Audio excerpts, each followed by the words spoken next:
You know, every vlogger has come up with an awkward situation they've been into and which you can relate to, because that's their job. Oh my god, I feel you so much, we were meant to be together! But those kind of things are just some examples of being poorly socialized, which is not the biggest sin of every human raised in a different environment. Nor is it the biggest achievement, like being an intrusive little asshole learning a language.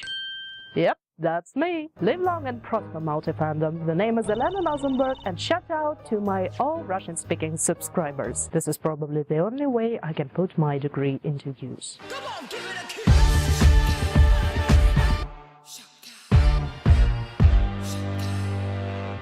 You know, back when I was a kid, I used to love learning languages just for fun, just to beat everybody else, thanks to my early developed inferiority complex. Rah, give them little horses, be the best, so maybe my family will love me. It's all changed when I became a university student and went abroad. Now, the funny thing is, most of the people learning languages do not actually believe that it works until they talk to the actual foreigner. In my case, that was like, "Excuse me, sir. We're looking for the ferry station. Could you please tell us where we should move?" Do you see the red tower? Mm-hmm. There will be couple of roads, so you pick one on the right Mm-hmm. and follow it down so you'll see the river. Thank you. Thank you so much. Bye.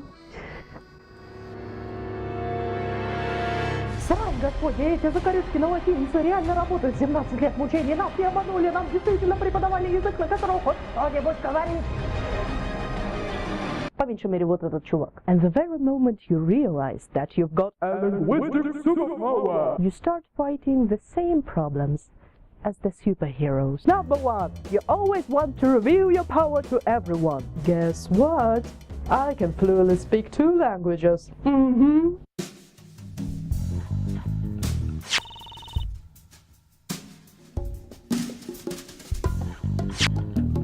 Great. Number 2, you start fighting crime of violence against grammar. Greetings, my beloved Tumblr follower.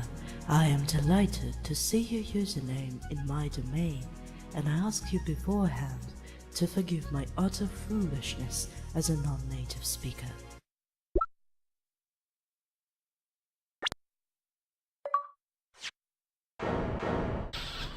Number 3, you become really paranoid. Man, this fanfic was really something. Gotta leave a nice big comment to brighten the author's day. A few moments later. They're online, but never answered.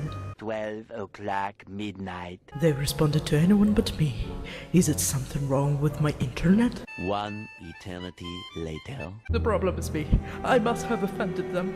Damn you, cultural division and language undertones. I will never write again. Meanwhile. I think I've forgotten to do something important. Never mind. And number 4, you cannot control your power. Stop it. Stop it. Eavesdropping is bad. Eavesdropping is bad. Don't, no, I can't. Yes, I've got 6 words out of 600.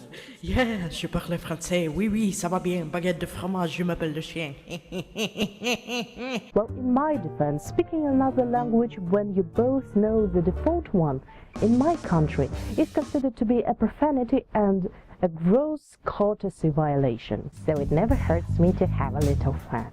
خير من برا وشون ما تطلبت مدة كتري أيكور بلن كلاب جري. Нормально у меня ноги, чё вы? And the funniest thing is, you always take your native language as a given, and the very thought that it can be foreign to someone else seems at least weird. Russian in particular, I know it's hella difficult, and besides, why do you even want to visit this miserable big-ass country? You know, better go watch Adventure Time, the nature is pretty much the same, and besides, the Ice King is always defeated there. So it's a triple shock when you stumble upon a foreigner who speaks like a godlike level of Russian. And being familiar with poor attempts of speaking the language in TV shows, TV series, yes, Daredevil, yes, I'm talking about you there, or the musicians on tour which just want to flatter people they don't actually know, hello there. When meeting that person, you're experiencing something between a cognitive dissonance and an orgasm. I guess this is how the same-sex first time feels like. Once I worked as a salesperson and an interpreter on the Indian fair, and this is where and when I met that kind of person. I was looking for a smoking pipe for my tobacco collection and asked for help. That man I addressed looked stereotypically Indian until he opened his mouth, and holy crap, that felt like a ventriloquism seance.